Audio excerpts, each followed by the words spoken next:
एक गांव में एक बूढ़ी सास और उसकी बहू साथ रहती थीं।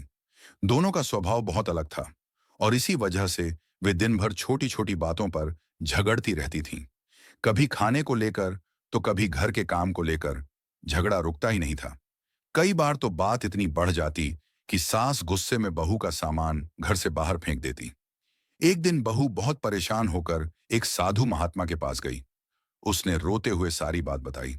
महात्मा मुस्कुराए और बोले, घबराओ मत बेटी, मेरे पास एक खास दवा है। जब भी सास कुछ कहे या झगड़ा करे तो बस ये दवा अपने मुंह में रख लेना। देखना, सब ठीक हो जाएगा।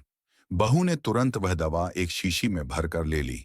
अब जब भी सास कुछ कहती या गुस्सा करती, बहू तुरंत वह दवा अपने मुंह में रख लेती। दवा मुंह में रखते ही बहू चुप हो जाती और जवाब नहीं देती। कुछ दिनों में सास भी शांत रहने लगी। धीरे धीरे घर का माहौल बदल गया। अब दोनों में झगड़े कम होने लगे और शांति बनी रहने लगी।